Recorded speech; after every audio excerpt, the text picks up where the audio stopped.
Welcome to Full Speed Ahead. I'm Craig Fuller here with Drew McElroy from Transfix, the founder and CEO. Hi, Craig. Drew, well, I would say welcome to New York, but this is your town. I was going to say welcome to New York. Welcome me to the show here, right? Yeah, it's good. So Transfix is a digital broker, is one of the leading digital brokers in the space. You guys are really in a class of just a couple of companies that have really have grown exceptionally well, raised a lot of venture capital. I'm wondering, what are your thoughts on the space right now? And I think we're having fun. I joke with everybody, but like every day it's something new, right? I mean, I don't think that's unique to our perspective. I think sort of the freight business in general, it's the most kind of fascinating time for all of us to be in it, I think. And frankly, I think you guys are doing a pretty great job of making all of us more aware of what's going on. Things are great, man. I mean, obviously, I think the continued digitization of, sort of supply chain, truckload execution, brokerage, however we want to kind of categorize it, I think that's ongoing. And I appreciate your compliments that us and a few others are sort of new companies that are doing that. But I think everybody sort of collectively is aware that historically we're pretty wasteful, and that ultimately costs a lot of money. And if you can eliminate that is a sort of ecosystem-wide benefit that you can create. And I think it's really fun, both intellectually. I mean, I'm a fundamentally dorky freight guy, so like the opportunity to like truly change things and have different conversations. I mean, I have a more traditional background, and I remember the days of selling. It's $1.05 a mile versus $1.03 a mile, and yeah, you can. That's a thing, but like I'd much rather talk about larger conversations, and at least for now, I think the industry is ready to have those conversations. So you grew up in the business. Your father had a freight brokerage. My dad actually, I don't always talk about this, but my dad actually started an LTL carrier in the late 70s, and that was actually named Andrews Express. And so the joke is, or he used to say, he named the trucking company after me. But the trucking company existed before I did. So okay. I have a hunch. You're named after the trucks? I was named after the trucks, which, for better or for worse, actually wound up failing. And so my dad, sort of swore off assets. And in the mid-'80s, he started Priority Distribution, which was and remains to this day a medium-sized, or probably more like small 3PL. My mom is the CEO. It's based in New Jersey. So I mean, yes, I grew up around it and sort of saw the pain and sort of some of the silliness that exists historically sort of firsthand.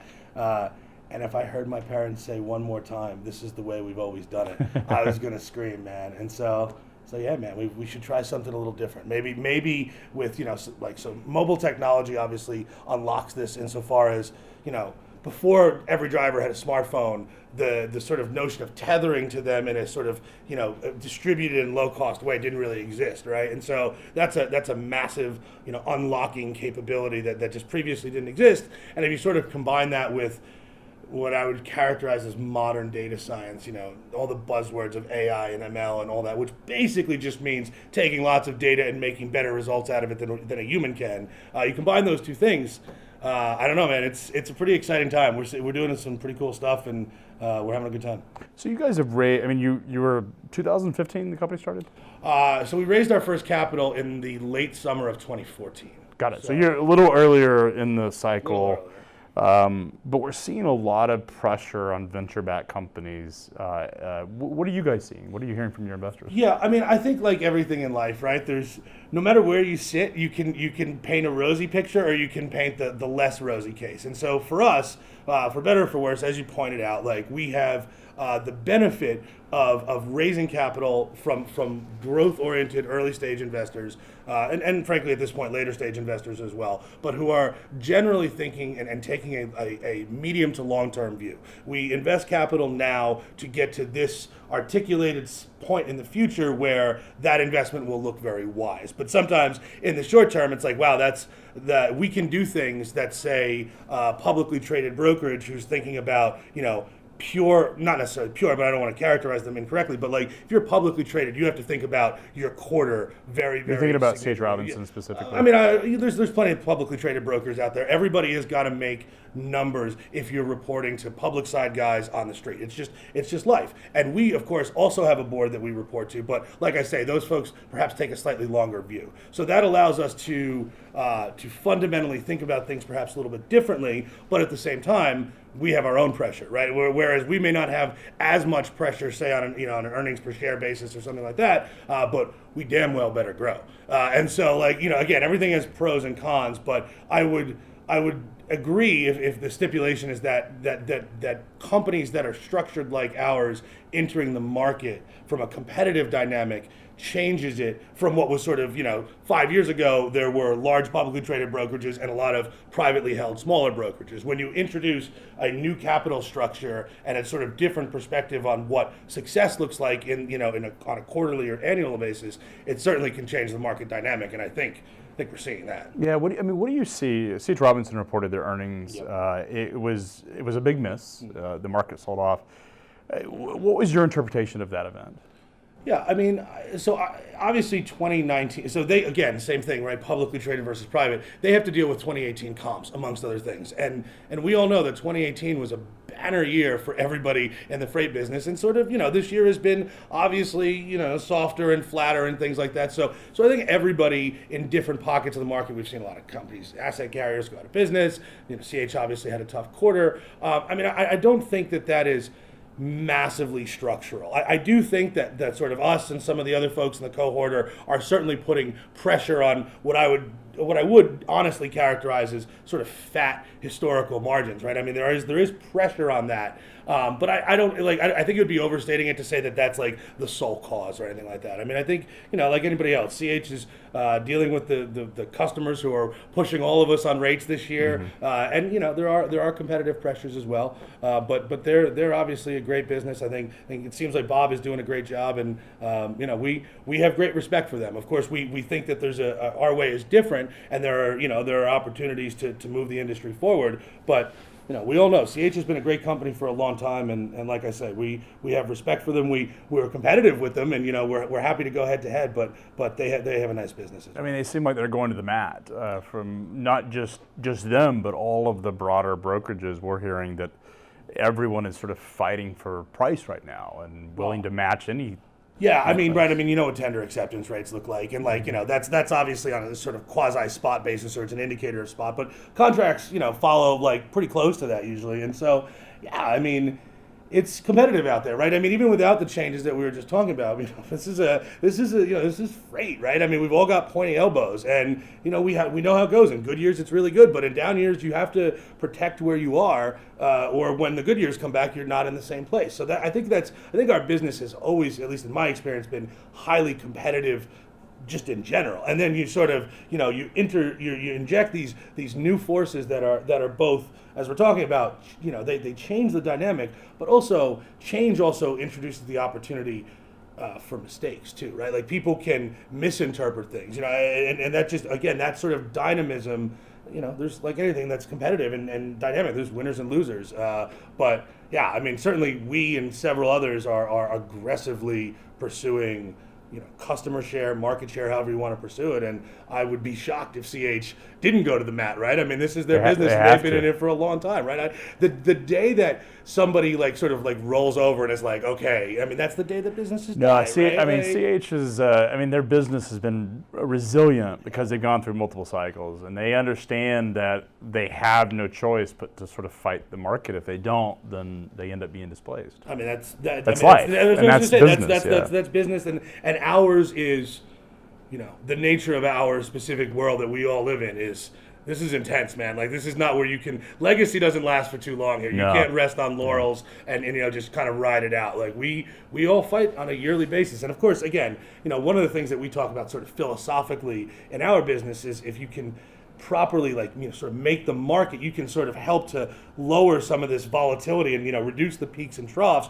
because you can sort of aggregate and get everybody to think on a longer term basis. That's sort of one of our philosophical goals, and frankly, with our more long-term customers with whom we're growing, you can affect these things. But we all know what real life is like. You still got to get in the trenches and slug these things out if you want to build the business that at least we intend to build. So Drew, when I think about Transfix, how do you want to be positioned in the market compared to a C.H. Robinson, an Uber Freight, a Convoy, a a Werner, a Schneider, JB Hunt Logistics. How do you guys think of yourself? Yeah. How do you want your customers to think I of you mean, guys? so fundamentally, first we talk about ourselves, right? Like, I mean, obviously it's competitive and all that fun stuff, but like the truth is, if we are driving ROI to both our customers and our carrier and driver partners, that means we're doing our job, and that's what we primarily focus on. But sort of like from what I would call a strategic positioning perspective, I think we are doing, I genuinely believe, a very, very good job of going down the middle. And what I mean by that is,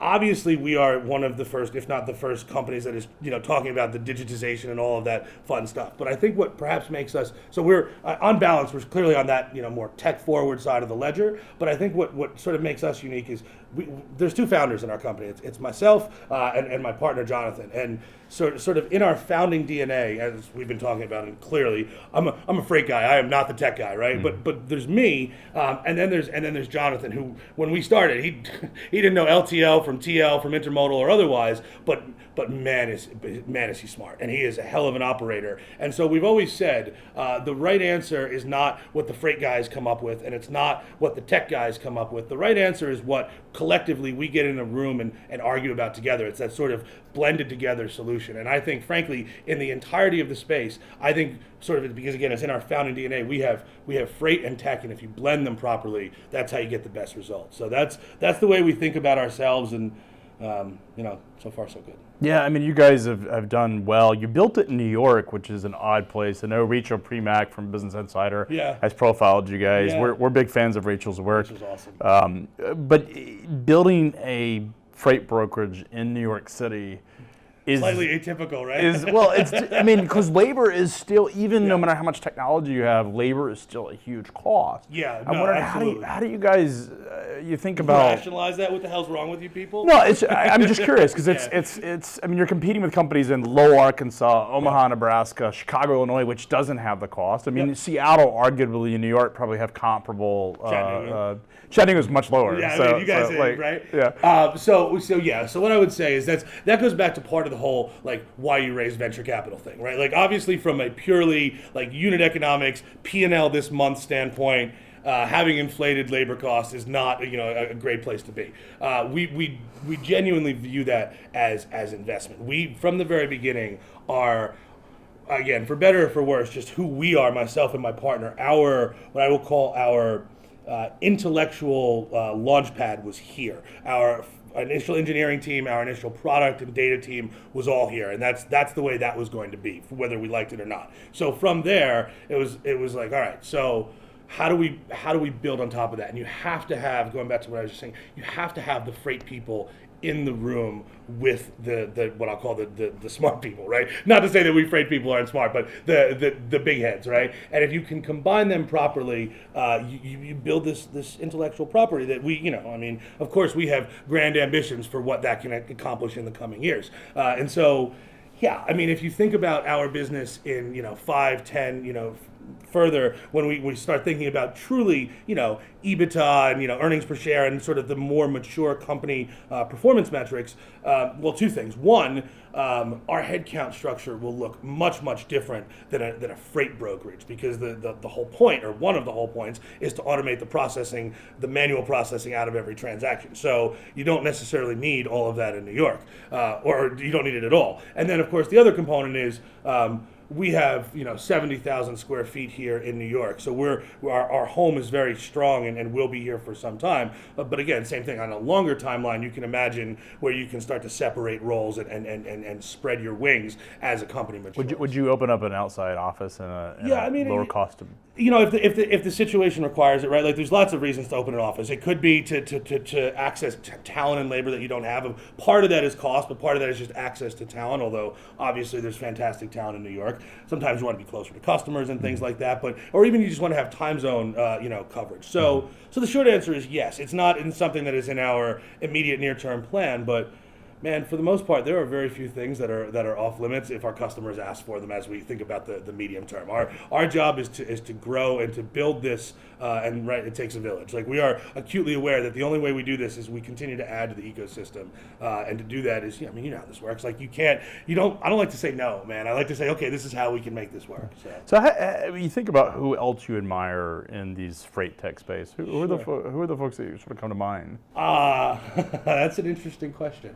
Well, I guess I'll say a couple of things. I have genuine respect for everybody. There's no one that I've met that I'm like, oh man, like we all compete. But at the end of the day, like I genuinely believe in my guts that we are all pushing the envelope. Like we're all moving things forward to all of our benefits. So I mean, you've mentioned Convoy and Uber Freight. I mean, we all know that there are many other companies out there that are regardless of whether or not they've raised capital, frankly, and even traditional companies, where the competitive forces are forcing us to push the industry forward to make lives better for, I get on my soapbox, right? But like the fundamental thesis, at least of our business, is if you eliminate waste, you can give that waste back to everybody. Drivers, truck owners, shippers, and right, of course, we all know if you lower the cost of shipping goods, you lower the cost of goods on shelves. So I think we're all doing a great job. So I know it's kind of a cheesy answer, but I love everybody, man. There's no one that I have as like my voodoo doll on my nightstand. So I'm the opposite. As a founder, I find it. We have an enemy that we and it's not me, is it? No. It's a competitive media property, and they don't like us. We don't like them. It's very well known. But for me, I like when they say something on Twitter to insult us, because what it does is, as a founder, I'm able to take that back and say, guys, this is what they think of us. Let's go to war, and it rallies the troops. And I'm wondering, you don't have to say who it is, but do you guys have someone you say, this is our enemy? So.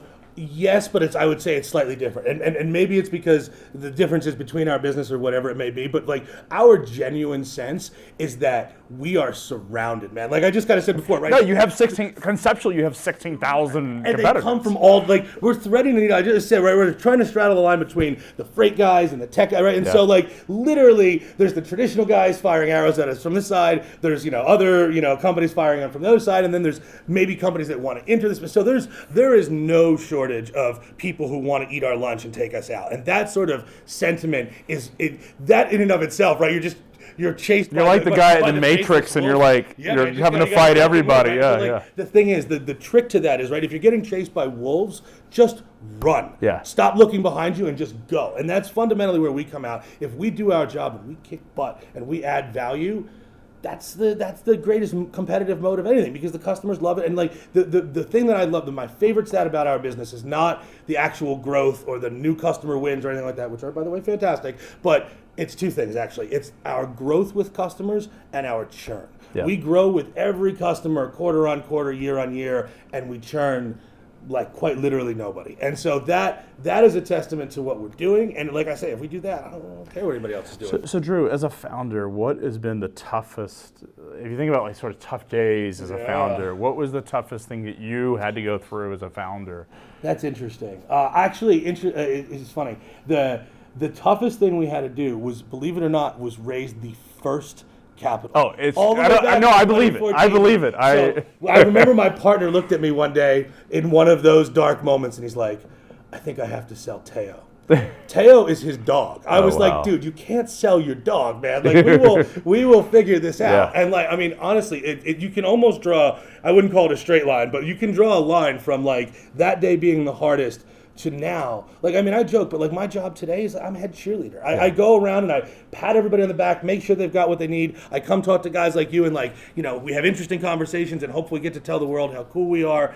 And that's because we have an unbelievable team. So the complexity is greater, the challenges are probably bigger, but man, we have people who are the best in the world solving them. And so the more specialization you get and the better you get into what you actually have to do. I don't have to be CFO anymore. Like, thank God. It is. You reach a point where you have capital, your business is growing, you're doing well, and investors they will not just take your call; they'll throw money at you. I mean, sometimes, but they'll also yell at you too, which is fun too. But it's interesting because like I think back to us. So my moment was 2 years ago. We were out of cash.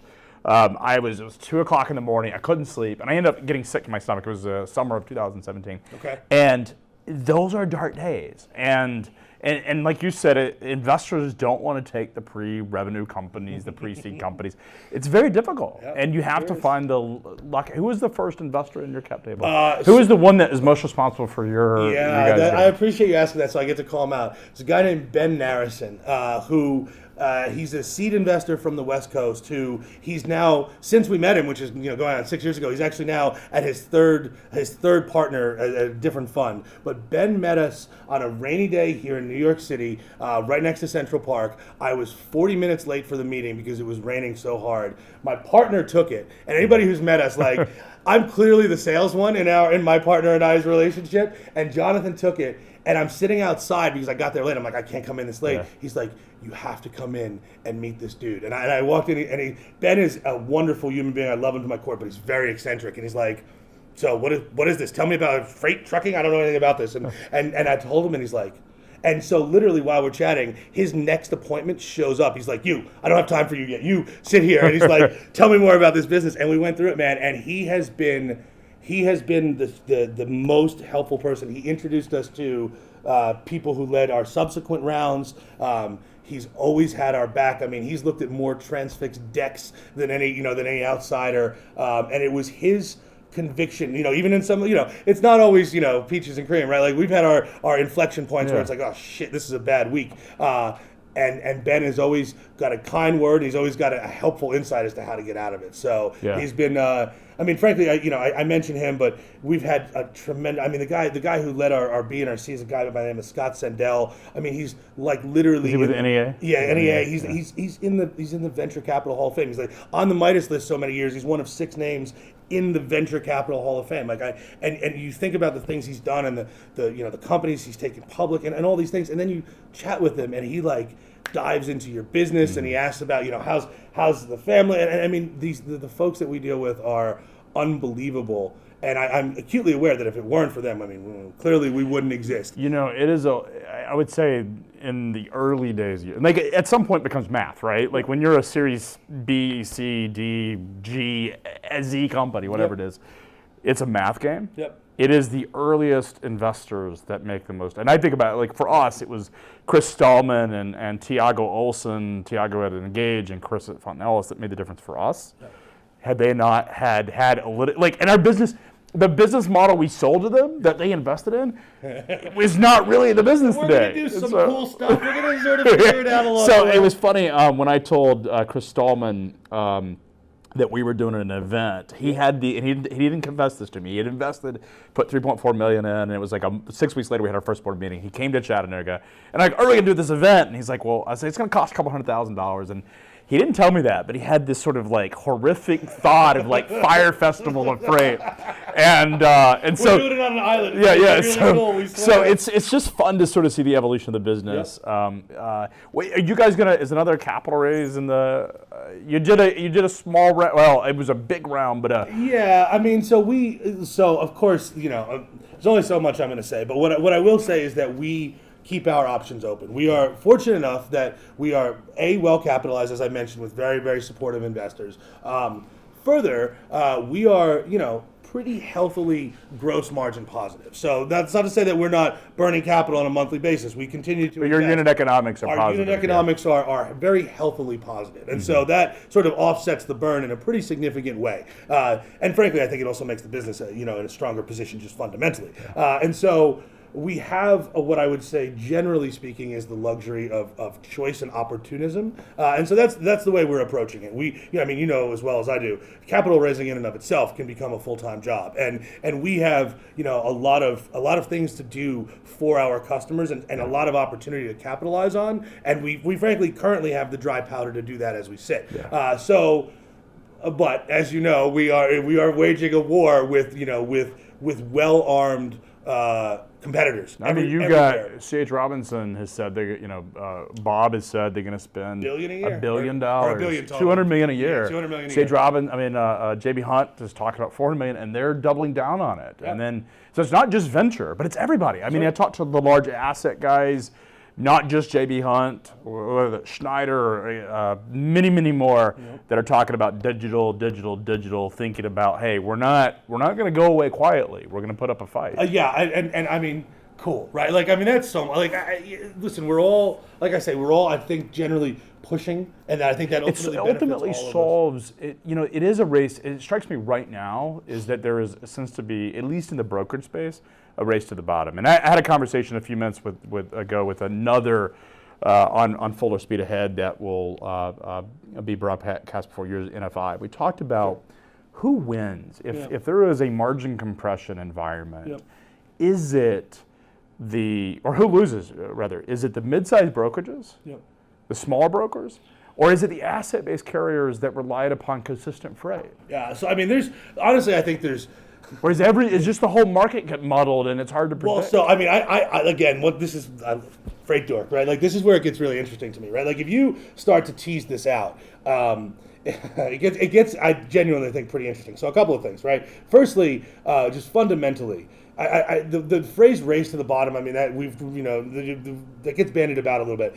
I hesitate with that, right? Like, we talk to our customers. Yes, like, we have a different pricing structure than perhaps a brokerage that's thinking about 18% gross margins in perpetuity, but we are not a charity. Like, we are here to create earnings and returns for our shareholders and for our carriers and for you as well. But we have to be fair about this. So we sort of set that expectation up front. But having said that, and I know we're coming up short on time here. What I would say is a couple of things. One, in the medium term, I think the worst place to be is some sort of medium-sized or even small brokerage, because you've got venture-backed companies who are spending money that is not theirs in a very aggressive way, because that's what, and they don't have to be accountable. That's what the mandate of venture is. Yeah. And a company like C.H. Robinson with their huge market caps can say we invest $200 million a year. I mean, imagine you own your family owns a brokerage that does $400 or $500 million a year. That's a top 30, 40 brokerage, right? But I mean, what's your EBITDA on that business, and how many years have you been collecting it, and what's your personal net worth?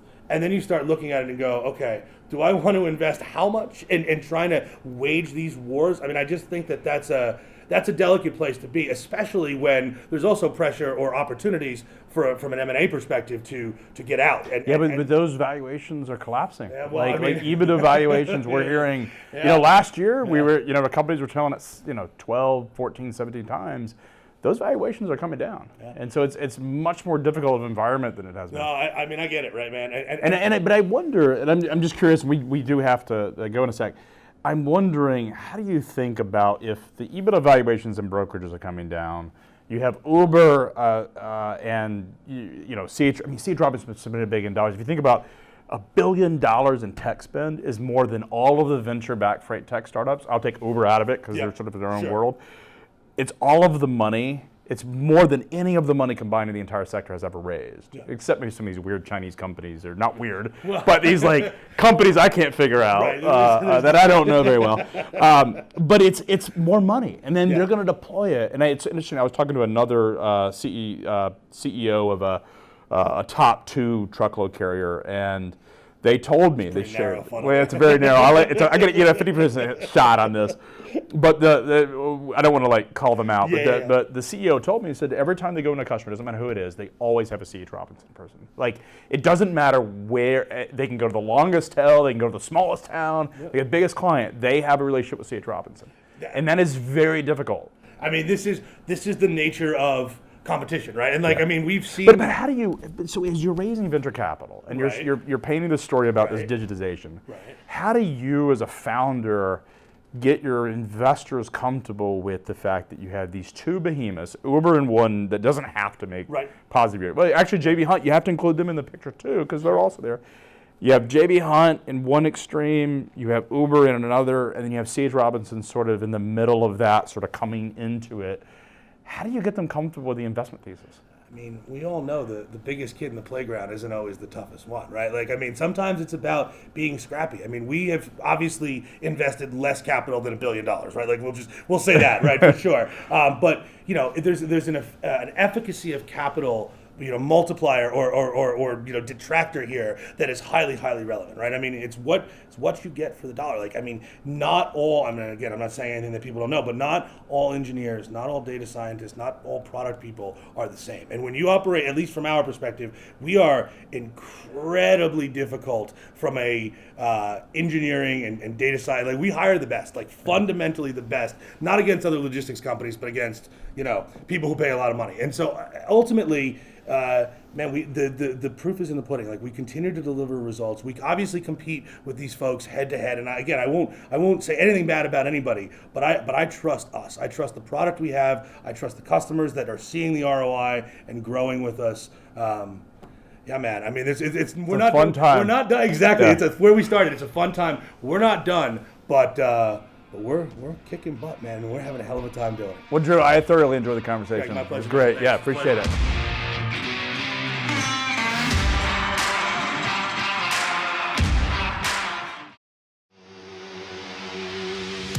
Everyone knows Chicago's the freight capital of the entire world. I don't know why you think Chattanooga is. It's not. Why are we even having a debate about this? Let's put this to bed. Chicago versus Chattanooga. Everyone knows it's Chicago. That's the birthplace of the logistics industry. You're going down, Craig.